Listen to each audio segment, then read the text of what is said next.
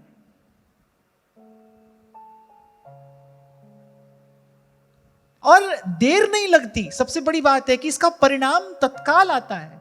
तुलसी बाबा कहते हैं, मज्जन फल पेखिए तत्काला, काक हो ही पिक बकहु मराला। मज्जन फल पेखिए तत्काला। कह रहे संतों की ज्ञान गंगा में, भाव गंगा में गोता लगाने का फल कह रहे तत्काल दर्शनीय है। मज्जन फल पेखिए तत्काला, काक होई पिक बकहु मराला।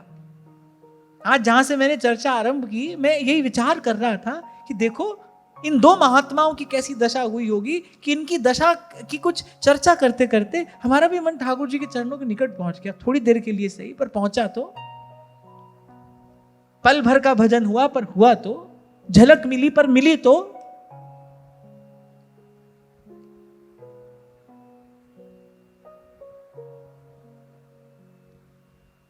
तो श्री कृष्ण की रूप माधुरी में, उनकी लीला माधुरी में छके हुए उद्धव जी कभी विदुर जी को देखते हैं और कभी कभी मन में उमड़ते घुमड़ते उस आनंद के कारण उनके नेत्र मुद जाते हैं। कभी कुछ कहते हैं, कभी रुक जाते हैं, कभी रोने लगते हैं, कभी हंसने लगते हैं। श्री कृष्ण की स्मृतियां गाढ़ी होती जा रही हैं, मन भीगता जा रहा है।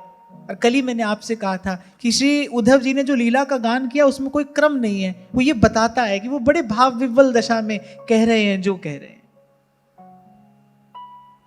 तो उद्धव जी सुना रहे हैं कि किस प्रकार उस युद्ध क्षेत्र में शत्रु पक्ष के भी जो वीर थे वो कैसे एक टक श्री कृष्ण की रूप माधुरी का पान कर रहे थे, और उसी रूप माधुरी का पान करते करते उन्होंने अपने प्राण त्यागे और वो उस परम गति के अधिकारी हुए जिसकी स्पृहा, जिसकी याचना बड़े बड़े योगी जन किया करते हैं। आगे उद्धव जी ने कहा, स्वयं त्वसाम्यातिशयास्त्रधीशः स्वराज्य लक्ष्म्याप्त समस्त कामः बलिंहरद्भिश्चिरलोकपालैः किरीटकोट्येडितपादपीठः। कहा वो तीनों लोकों के एकमात्र अधीश्वर हैं। कहा जब उनके समान कोई नहीं है तो उनसे अधिक तो कोई हो ही कैसे सकता है। और कैसा उनका ऐश्वर्य है, श्री कृष्ण का ऐश्वर्य क्या है। अरे इंद्रादि असंख्य लोकपाल अनेक अनेक प्रकार की दिव्य भेंटें लाकर उनके सन्मुख रखते हैं, और उनके पास अधिकार कितना है, केवल इतना कि श्री कृष्ण के उस दिव्य सिंहासन के सन्मुख जो पादपीठ रखी रहती है, चरण पादुका रखने की जो चौकी सिंहासन के सन्मुख विराजमान होती है, इंद्रादि केवल अपने मुकुट के अग्रभाग से उस पादपीठ का स्पर्श कर सकते हैं। बस इतना ही उनका अधिकार है। ऐसे आपकी भाषा में कहें तो प्रोटोकॉल, बस इतना ही उनका अधिकार है। वो अपने मुकुट के अग्रभाग से, माने मुकुट की जो नोक होती है, वो मुकुट की नोक से केवल श्री कृष्ण के पादत्राण चरण पादुका जिस चौकी पर रखी रहती है, बस अपने मुकुट के अग्रभाग से उस चौकी का स्पर्श कर सकते हैं। बस इतना। अब यहां तो हमको अपने आप को सौभाग्यशाली मानना पड़ेगा। व्यास जी ने तभी कहा, जो रज शिव सन कादिक दुर्लभ, सोरज शीस चढ़ाऊं किशोरी तोरे चरणन की रज पाऊं, किशोरी तोरे चरणन की रज पाऊं। अरे वो भगवान। फिर अगला श्लोक सुनिए, तत्तस्य कैंकर्यमलम्भृतान्नो विग्लापयत्यंग यदुग्रसेनम तिष्ठन्निषण्णं परमेष्ठिधिष्णये न्यबोधयद्देव निधारयेत्। अरे वही श्री कृष्ण, उद्धव जी को याद आ रहा है, अरे वही श्री कृष्ण जब राजसभा में महाराजा उग्रसेन के सिंहासन के सामने हाथ जोड़कर खड़े हो जाया करते थे और ये उग्रसेन से ये कहा करते थे, बोले देव हमारी प्रार्थना सुनिए, हमारी प्रार्थना पर भी विचार करिए। कह रहा वो श्री कृष्ण का शील, वो श्री कृष्ण का स्वभाव जब स्मरण आता है तो हृदय व्यथित हो जाता है, व्याकुल हो जाता है। तीनों लोकों के स्वामी, ये भगवान का स्वभाव है जिस पर भक्त न्यौछावर है। मृदुता, दयालुता और कृपालुता की राशि, इस पर तुलसी बाबा न्यौछावर होकर कहते हैं, तुलसी कहूं न राम से साहिब सील निधान। जो आज आरंभ में मैंने आपसे कहा कि जब तक इस स्वभाव का ज्ञान नहीं होगा तब तक मन सब छोड़कर भजन में नहीं लगेगा। और स्वभाव का ज्ञान होगा जब मन, जब भाव से प्रभु के निकट पहुंचेगा। और साधु संगत बिना भाव नहीं उपजे। सब प्रश्नों का उत्तर एक ही है। मैं कोई भी बात आपसे कहूं, कहीं से भी कोई प्रसंग सुनाओ, सार तो सत्संग है। श्रीमद् भागवत का सार सत्संग है। और कल आपको स्मरण हो, नहीं तो मैं आपको स्मरण दिला दूं, मैंने आपसे कहा था कि कब तक ये प्रयास हमको कब तक करना है, जब तक बुद्धि सत्संग में पूर्ण रूपेण रम नहीं जाए, जब तक सत्संग हमारा स्वभाव ना बन जाए। अब देखो, विदुर जी का स्वभाव है सत्संग, उद्धव जी का स्वभाव है सत्संग। मिले तो कोई और बात है ही नहीं, कोई और वृत्ति, कोई और चेष्टा है ही नहीं। दोनों के मन में एक ही इच्छा है कि कुछ श्री कृष्ण की चर्चा हो, कुछ श्री कृष्ण की वार्ता हो। अच्छा, ऐसा स्वभाव जब हो जाए, जैसे ध्रुवदास जी ने सिद्धांत विचार में कहा, जड़ नीके गए फिर कछु चिंता नहीं। जड़ नीके गए तब कछु चिंता नहीं। पर अभी तो पौधा छोटा है, अभी तो उसको संभाल की आवश्यकता है। इसीलिए सत्संग की बाढ़ दृढ़ करके गए। पर जब भजन हमारा स्वभाव हो जाए, जब सत्संग हमारा स्वभाव हो जाए, श्री महाप्रभु सुधानिधि में कहते हैं, बोले जिनका मन श्री प्रिया जी की रूप माधुरी में रम गया है, बोले वो विषयी लोगों का संग कर भी ले तो उनको कोई हानि नहीं है। जिनके मन की स्थिति परिपक्व हो गई है, जिनका भाव सुदृढ़ हो गया है, बोले वो ऐसा करें या वैसा करें, ना उनको कोई लाभ है ना उनको कोई हानि है। पर ये कब जब हमारा भाव परिपक्व हो जाए, जब हमारी स्थिति सुदृढ़ हो जाए। अब इसका विचार आप सबको स्वयं करना है। पर मैं तो अपनी ओर देखकर इसी निर्णय पर पहुंचता हूं और प्रभु से भी बार बार यही प्रार्थना करता हूं, क्योंकि सब संतों ने यही कहा है, सब संतों ने यही कहा कि जब तक ये देह रहे तब तक तनहि राख सत्संग में। आचार्य की आज्ञा है। मुझे लगता है इसमें कोई किंतु परंतु करना ही नहीं चाहिए, इसमें कोई दूसरा विचार करना ही नहीं चाहिए। तनहि राख सत्संग में। तो उद्धव जी बड़े व्यथित से हो गए, मन भर आया। कह रहे वो तीनों लोकों के स्वामी। अच्छा, कभी कभी भगवान की जो स्वजन मोहिनी माया है ठग लेती है ना, वो भगवान के अपने भक्तों को भी ठग लेती है। जब तक श्री कृष्ण पास रहे तब तक उनको नहीं जान पाए, उनको नहीं पहचान पाए। कहां पहचान पाए अर्जुन, कहां पहचान पाए पांडव। इसीलिए भक्त प्यार से उन्हें छलिया कहते हैं, छल लेते हैं प्रभु। पास रहे पर जिनके पास रहे, जिनके संग रहे, वो प्रभु के वास्तविक स्वरूप को जान नहीं पाए, पहचान नहीं पाए। यहां पर आकर तो इस बात को मानना पड़ता है कि भाई डोर तो उसी के हाथ में है। सुई जाने जिहि देहु जना।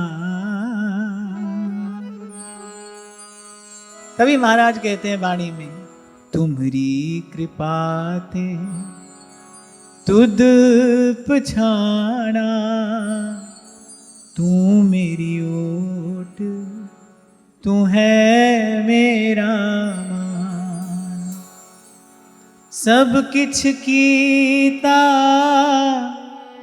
तेरा होवे, नाहिन किछ असारा जी। वो छोटा था तो एक माता भजन गाया करती थी, मुख से पर्दा हटा श्याम प्यारे, तेरी महफिल में आए दीवाने। मुख से पर्दा हटा श्याम प्यारे, तेरी महफिल में आए दीवाने। भाई वो पर्दा हटाए तो कोई उसको देखे, वो चाहे तो कोई उसको जाने, उसकी इच्छा हो तो कोई उसके निकट जाए। इसलिए मैंने कहा भाई यहां तो आकर मानना पड़ता है, सुख तेरा दिता लिए, सुख तेरा दिता लिए। तो ऐसे कभी कभी उद्धव जी व्याकुल, कभी विवश, कभी श्री कृष्ण की याद आए, मन भारी हो जाए, उनका स्वभाव स्मरण में आए, कैसा सुख प्रभु ने हमको दिया, कैसा सम्मान प्रभु ने हमको दिया। एक और बात मैं आपको बताऊं भाई, आपका वास्तविक आदर अगर कभी हुआ तो प्रभु के ही दरबार में होगा। जीव का आदर तो भगवान ही करते हैं। संसार तो गुणमानी है, आपके पास कुछ है तो आपका सम्मान है, आपके पास कुछ नहीं है तो आपका कोई सम्मान नहीं है। संसार की किसी भी सभा में आप चले जाइए, गुणी का ही तो सम्मान होता है, धनी का ही तो सम्मान होता है। आपके पास आपकी गांठ में कुछ है, आपकी बुद्धि में कुछ है, आपके पास कोई विशेष प्रतिभा है, तभी तो आपका सम्मान है। एक मेरे प्रभु ही तो हैं जिनके दरबार में दीन का आदर होता है, जो अभावग्रस्त है, जिसके पास कुछ नहीं, प्रभु के दरबार में उसका आदर है। एह दरबार दीन को आदर, और करी रीति सदा चली आई। और एक बात मैं आपको और अभी कहना चाहूंगा, अभी थोड़ी देर पहले मैंने आपसे कहा जिस मार्ग पर हम चल रहे हैं सबसे महत्वपूर्ण वस्तु है भाव। इस भाव को यहां वहां न लगाना, इस भाव का वास्तविक आदर भगवान के ही दरबार में होगा। भाव का मोल भगवान लगाते हैं। संसार तो भाई व्यापार पर चल रहा है ना, ये तो लेने और देने पर चल रहा है।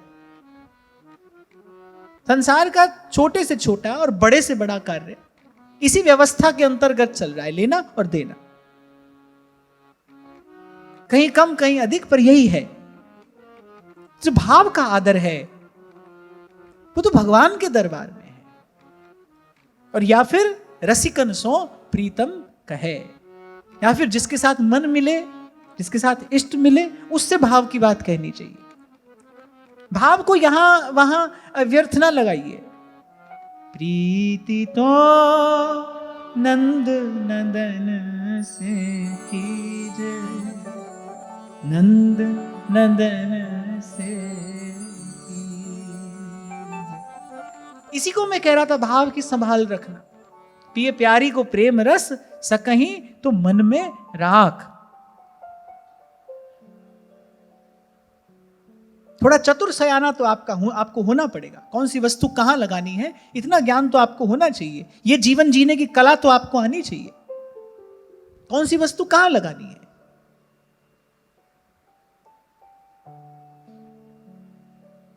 तो ऐसे रोम रोम में भर गई श्री कृष्ण की स्मृति। जब याद मोहन की आती है, एक अजब नजारा होता है। आंखों में आंसू होते हैं, दिल दर्द का मारा रोता है। जब याद मोहन की आती है, एक अजब नजारा होता है। यद्यपि विदुर जी भी बड़े आनंद में हैं, पर उद्धव जी की दशा देख देख कर उनका आनंद बढ़ता चला जा रहा है। जैसे जैसे उद्धव जी का भाव बढ़ रहा है, जैसे जैसे कथा आगे बढ़ रही है, श्री कृष्ण की चर्चा आगे बढ़ रही है, उद्धव जी का भाव बढ़ रहा है और वहां विदुर जी का आनंद बढ़ रहा है। फिर से पहुंच गए उद्धव जी ब्रज की गलियों में। अहो बकीयं स्तन कालकूटं जिघांसया पाययदप्यसाध्वी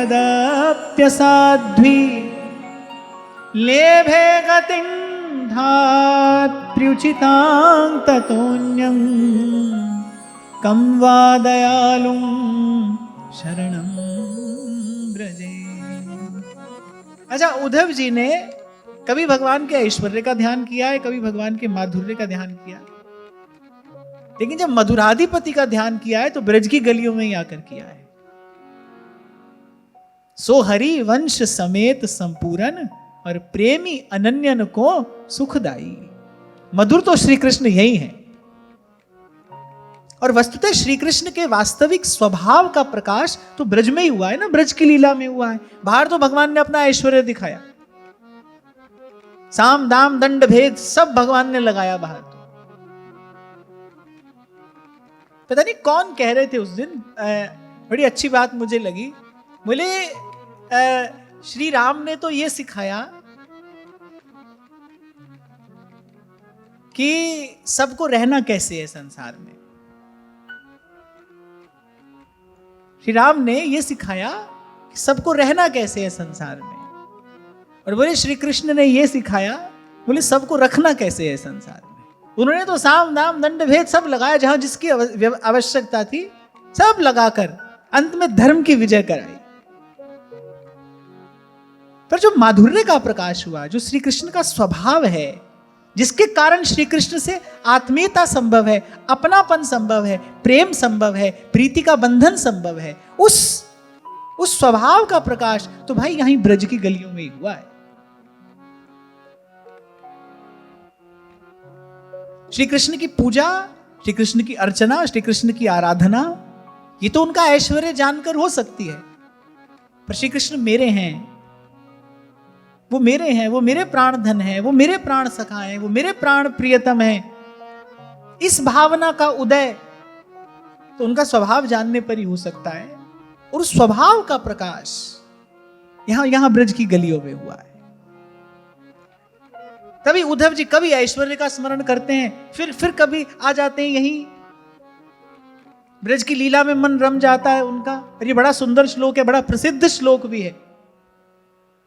उद्धव जी कहने लगे, जब वो पापिनी पूतना लगाकर आई थी हलाहल विष कन्हैया के प्राण लेने के लिए, बोले किस प्रकार मार डालने की जिघांसा, बोले प्राण लेने की इच्छा से वो आई थी।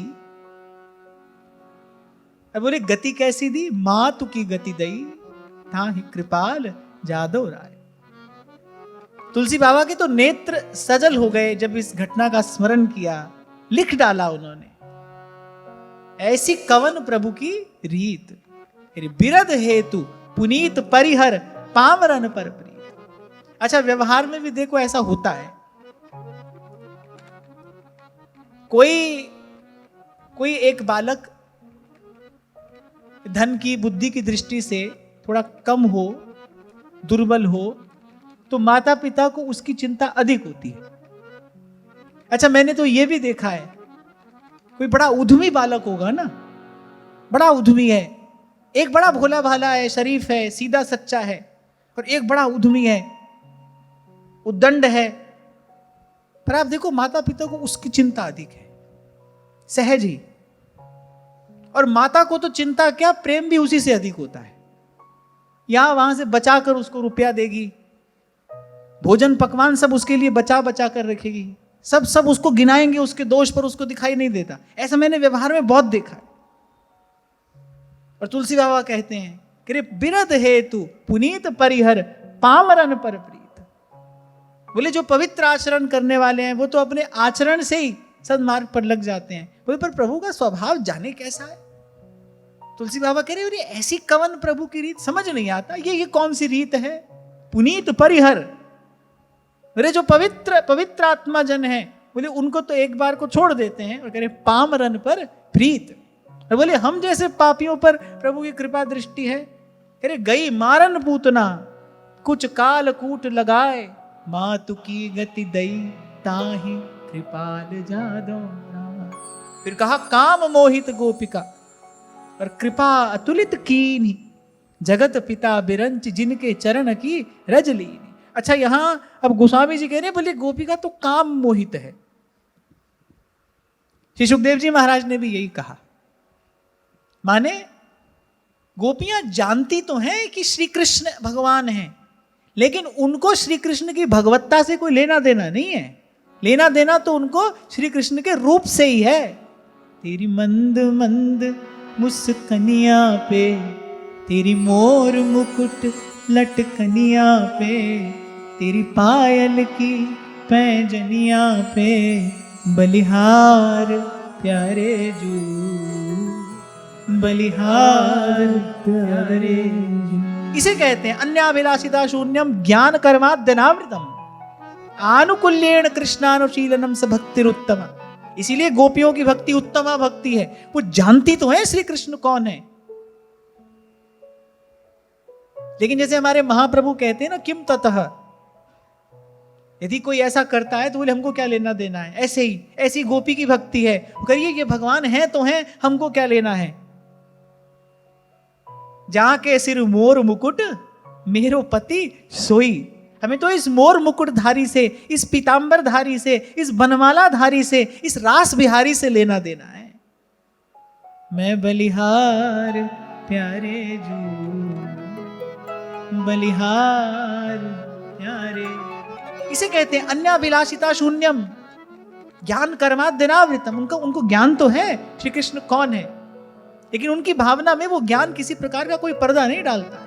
शुद्ध भक्ति है, गोपियों की भक्ति शुद्ध है। तभी नारद जी को कहना पड़ा भाई भक्त हो तो कैसा, यथा व्रज गोपिका ना। उनके लिए कृष्ण बस उनके कृष्ण हैं। उद्धव जी ने आकर कितने गीत गाए, वो टस से मस नहीं हुई। वो कह रही है कि तेरा सब ज्ञान सुनने के बाद इतना ही तुझसे कहेंगी, पहले तो ये धरने की हमारे पास कोई जगह नहीं है, तेरो जोग कहां राखें, यहां रोम रोम शाम है। और हम एक बात जानती हैं, सूर हमारे नंद नंदन वीन और नहीं जगदीश रे उधो मन ना भये दस बीस रे उधो। अब उद्धव जी जब जाने लगे तो उद्धव जी ने पूछा आपको भी कुछ कहना है। एक गोपी ने कहा प्रीतम को पतियां लिखें जब प्रीतम होए परदेश। बोले श्याम सुंदर दूर हो तो हम कोई संदेशा भेजें, यहां तो रोम रोम शाम है। पर फिर भी अब तुमने पूछा है, और वैसे शिष्टाचार भी है, कोई किसी का संदेशा लेकर आया हो तो प्रत्युत्तर में कुछ तो कहलाना चाहिए। उद्धव जी संदेश लेकर आए हैं, तो गोपियों ने कहा कि ठीक है शिष्टाचार है, अब जा रहे हो तो उनसे बस इतना कह देना, पहले तो कहना कि वो उन्हीं के रहें पर नी के रहें। अब उद्धव जी ने कहा थोड़ा विस्तार से बताइए। बोले ना तुम्हारे लिए इतना ही पर्याप्त है, उनसे जाकर इतना कह देना वो समझ जाएंगे। तो पहले तो ये कह देना उन्हीं के रहें पर नी के रहें, और फिर इतना कह देना कि हम सब अवगुणिया हैं, हम में कोई गुण नहीं है, पर वो हमें कभी भुला ना दें। जैसी हैं बिहारी पर दासी तो तिहारी हैं, जैसी हैं बिहारी पर दासी तो तिहारी हैं। एक गोपांगना और बोल पड़ी। उद्धव जी को लगा कि कोई बड़ा प्रेम और भाव से भरा संदेश होगा। बोली ना ये और कह देना, हम ही वियोगन करी सांवरे, जो जल बिन मछरी रे उधो, उन्हों भली करी। आवन को मग जो निस दिन रटत जो हरि हरि रे उधो उन्हों भली करी। तो कहने का तात्पर्य यह है कि कैसी दृढ़ भावना है उनकी। कोई साधारण चर्चा करने के लिए श्री उद्धव जी जैसा परम भागवत नहीं आया था, पर वो टस से मस नहीं हुई। इसीलिए गोपियों की भक्ति शुद्धा भक्ति है, उत्तमा भक्ति है, और कोई अभिलाषा नहीं। इतना ही संदेशा देकर भेजा कि वो जहां रहें बस अच्छे से रहें, सुखी रहें। एक गोपी ने ऐसे कह दिया धीरे से कि हाँ, अब हम गंवार गोपांगनाएं उनको क्यों सुहाएंगी, अब तो वो मथुरा की नागरियों के संग क्रीड़ा करेंगे, पर उन्हीं के रहें, पर नी के रहें। वो जहां रहें बस अच्छे से रहें, सुखी रहें, क्योंकि हम तो बिना मोल की दासी हैं। सुरतनाथ ते अशुल्क दासिका। हाँ उद्धव, हम तो बिना मोल की दासी हैं। हमें स्वीकार करे न करे, हमारी ओर देखे न देखें, हम तो उन्हीं की हैं। जैसी हैं बिहारी पर दासी तो।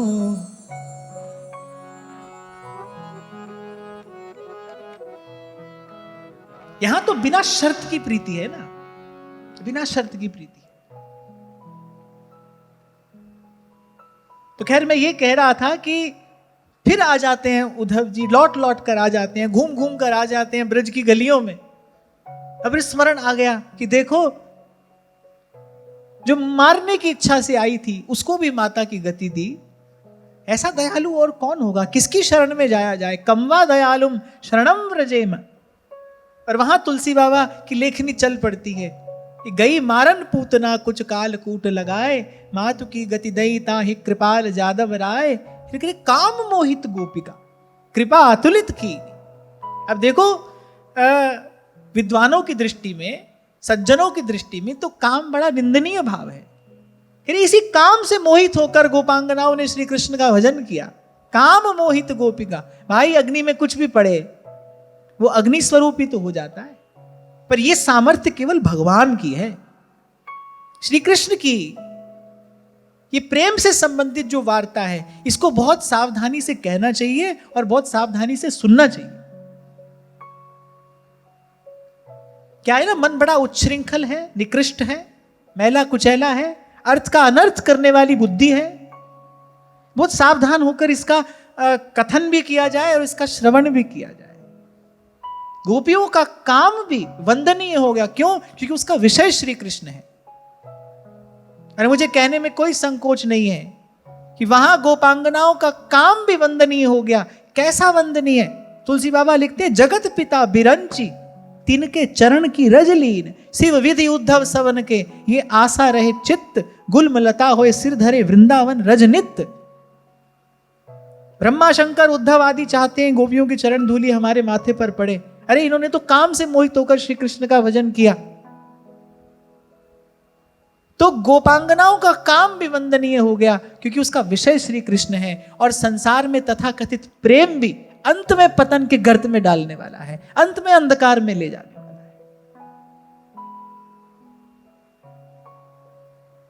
कहता हूं ना आपसे, भाई यहां आदर भी मिले, यहां आपकी कोई प्रशंसा भी करे, यहां आपको सम्मान भी मिले, तो उसका अंतिम परिणाम क्या है?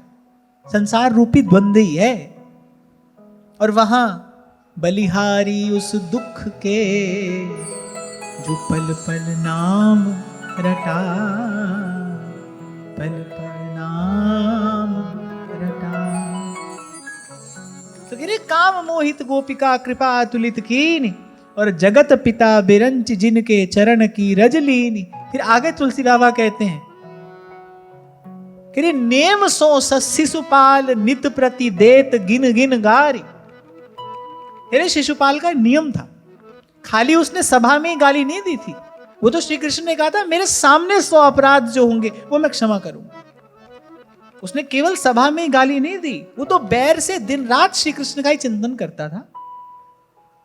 कहने नेम सो शिशुपाल नित प्रति देत गिन गिन गारी। तुलसी बाबा ऐसा लिख रहे हैं, उसका नियम है। जैसे आपका मेरा कुछ पूजा पाठ का नियम होता है ना, ऐसे शिशुपाल का यही नियम था, उसको गिन गिन कर गाली देनी है। नेम सो शिशुपाल नित प्रति देत गिन गिन गारी। लीन कियो सुआपने हरिराज सभा मझा। और वहां उस राजसूय यज्ञ की सभा में सबके देखते देखते श्री कृष्ण ने उसे अपने में लीन कर लिया। फिर अंत में तुलसी बाबा कहते हैं, बोले तिनकी को कहे जिनके सुकृत और अगदो। बोले उनकी बात तो कौन कहे जिनके कुछ पाप हैं कुछ पुण्य। मेरे मैं तो अपनी बात कहता हूं, अरे मैं पाप की मूर्ति हूं। प्रगट पातक तुलसी प्रभु राख शरण। मुझ जैसे को प्रभु ने अपनी शरण में रख लिया। अच्छा, सब भक्तों की वाणी में अपनी अपनी कोई विशेषता है। गोस्वामी जी जैसा दैन्य अन्यत्र दुर्लभ है। गोस्वामी जी का जैसा दैन्य है वो बड़ा अद्भुत है। मौसम दीन न दीन तुम समान रघुबीर। अस विचार रघुवंश मणि हरहु विषम मौसम दीन न दीन हित। कहने प्रगट पातक तुलसी। और प्रभु ने अपनी शरण में रख लिया। एक दोहा तो गोस्वामी जी का ऐसे हृदय को झंझोड़ देने वाला है। नाम राम को कल्प तरु कलि कल्याण निवास। जो सुमिरत भयो भागते तुलसी तुलसीदास। तुलसी तुलसीदास।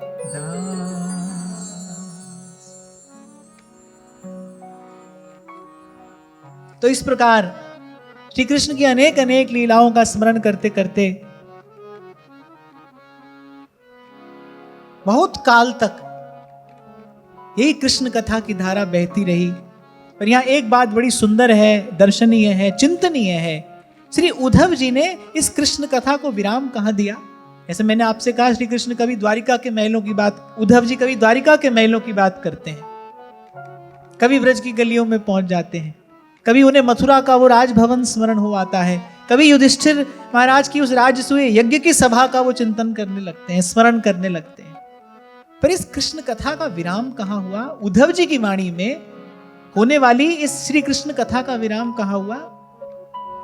रासलीला में। अनेक अनेक लीलाएं श्री उद्धव जी ने कही, पर जहां पर आकर वाणी उस रस में समाहित हो गई, वो लीला कौन सी है? देखो देखो री नागर नट निर्तत कालिंदी तट गोपिन के मध्य राजे मुकुट की लटक। देखो देखो री नागर नट निर्तत कालिंदी तट गोपिन के मध्य राजे मुकुट की लटक। रास मध्य राधा राधा मुरली में ये रट। रास मध्य राधा राधा मुरली में ये रट। नंददास गावे ताहु निपट निकट। देखो देखो री नागर नट निर्तत कालिंदी तट गोपिन के मध्य राजे टक। रास मध्य राधा राधा मुरली में ये रट। रास मध्य राधा राधा मुरली में ये रट। नंददास गावे ताहा निपट निपट। देखो देखो री नागर नट निर्तत कालिंदी तट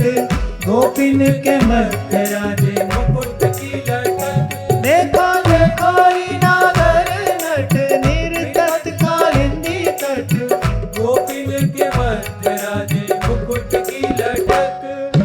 रास मध्य राधा राधा राधा राधा राधा राधा राधा राधा राधा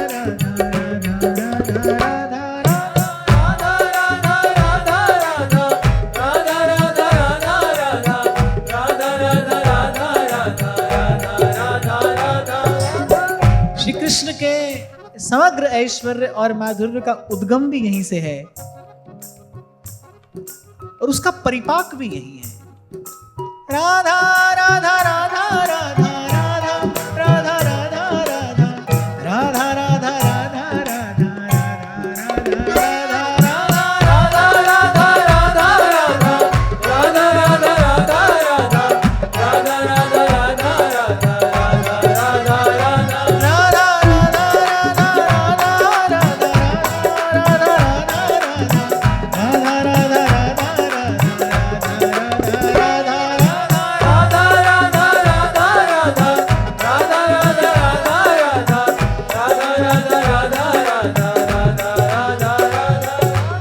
देखो कहीं दर्शन हुआ है, कहीं दरस हुआ है, कहीं परस हुआ है, कहीं दर्शन हुआ है, किसी लीला में चितवन की महिमा है, किसी लीला में श्री कृष्ण की बोलन की महिमा है, तो कहीं हसन है, कहीं बोलन है, पर आत्मा का परमात्मा से मिलन तो यहीं पर हुआ है। राधा राधा राधा राधा राधा राधा राधा राधा राधा राधा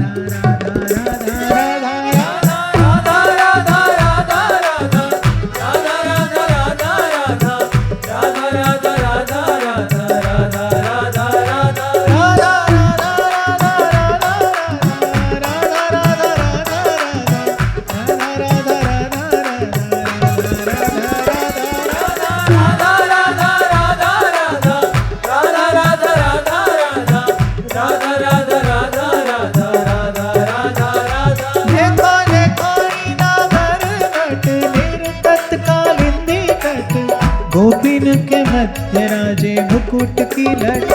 देखो देखो रीना घर नट निर्गत कालिंदी तट, गोपिन के मध्य राजे मुकुट की लटक। और अगर मैं भूल नहीं रहा तो मैंने शायद आपसे चर्चा की थी कि नंददास जी ने यहाँ मुकुट की लटक पर क्यों बल दिया है।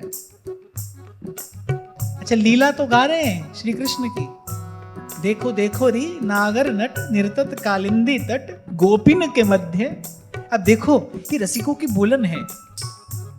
प्रिया जी का स्मरण सदा परोक्ष रीति से किया गया है श्रीमद् भागवत में भी, और श्रीमद् भागवत के आश्रय में जिन जिन भक्तों ने कृष्ण लीला का गान किया है उन्होंने आचार्य की मर्यादा का सम्मान करते हुए, अभी आज तो क्या है ना, दो चार अक्षर पढ़ लिए, यहां राधा का नाम है, वहां राधा का नाम है।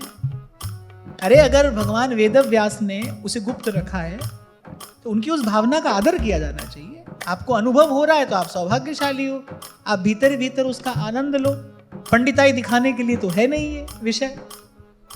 तो जिन जिन भक्तों ने श्रीमद् भागवत के आश्रय में श्री कृष्ण लीला का गान किया है उन्होंने प्रिया जी का प्रथम स्मरण जो किया है वो परोक्ष रीति से किया है। यहाँ नंददास जी ने जो कहा ना मुकुट की लटक, क्योंकि श्री रासलीला की अधिष्ठात्री श्री प्रिया जी हैं, तो कह रहे हैं कि नंद नंदन नृत्य कर रहे हैं गोपांगनाओं के मध्य। देखो देखो री नागर नट निर्तत कालिंदी तट, पर गोपिन के मध्य कह रहे राजे शोभा किसकी हो रही है, कह रहे मुकुट की लटक। और मुकुट की लटक कहाँ है, सुरंग पाग और लटक रही बाम भाग। बोले यहां देखो, यहां दो बात कही जा रही है। एक, अनंत कोटि ब्रह्मांड नायक का ऐश्वर्य यहां पर आकर झुक गया है। इस प्रेम की गली में प्रभु ने अपने ऐश्वर्य को झुका दिया है। और दूसरा झुका कहां है, रास मध्य राधा राधा राधा राधा राधा राधा राधा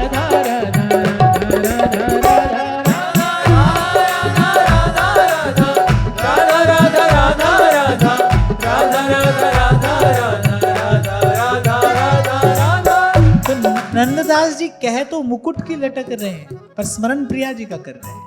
ऐसे ही स्मरण किया जाता है प्रिया जी का, इसी रीति से। ये गरिमा है, ये गरिमा है। इसी गरिमा से प्रिया जी का स्मरण किया जाना चाहिए। हर्षित हो रहे नंददास, देखत मधुकर केली। श्री महाप्रभु जी कह रहे हैं, जय श्री हित हरिवंश रसिक सचु पावत, देखत मधुकर केली।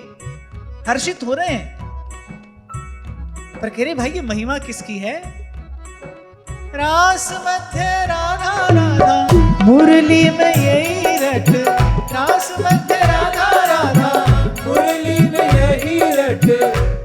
रटन किसको कहते हैं? एक ही बात को जो बार बार बार बार बार बार कहा जाए, कोई और बात कोई करे ही नहीं, फिर एक ही बात रट रहे हैं। फिर ऐसे लाल जी बस एक ही नाम रटते हैं, रास मध्य राधा राधा मुरली में यही रट, रास मध्य राधा राधा मुरली में यही रट।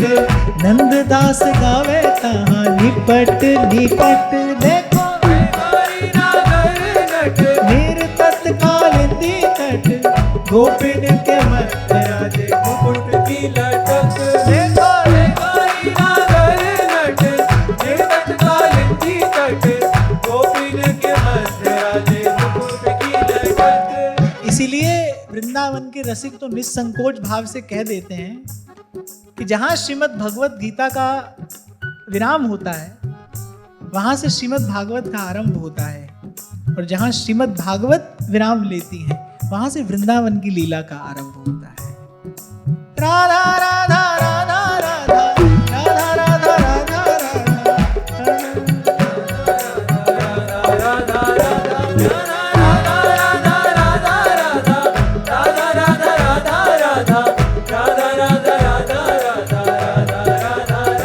देखो देखो नागर नट, नीर तत्कालिंदी तट, गोपिन के मध्य राजे मुकुट की लटक।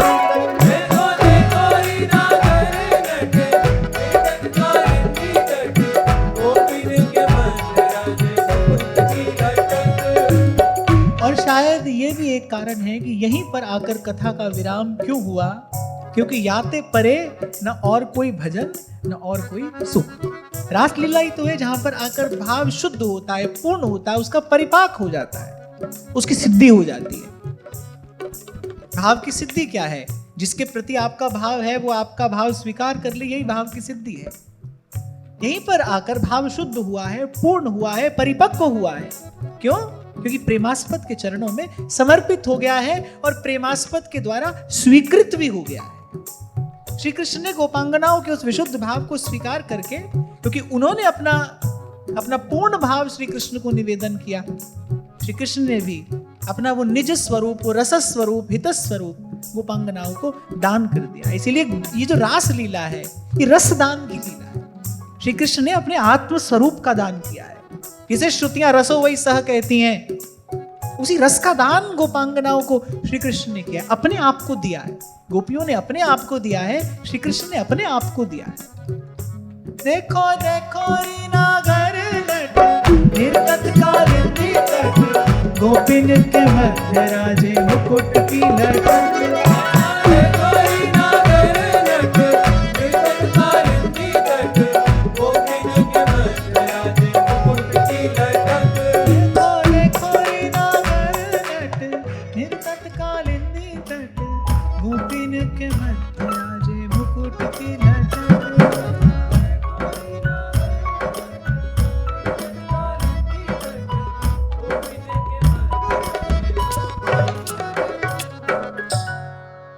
आज की वार्ता ही श्री जी के चरणों में निवेदन करते हैं। महाराज श्री के चरणों में प्रणाम। आप सबके हृदय स्थित प्रभु को नमन।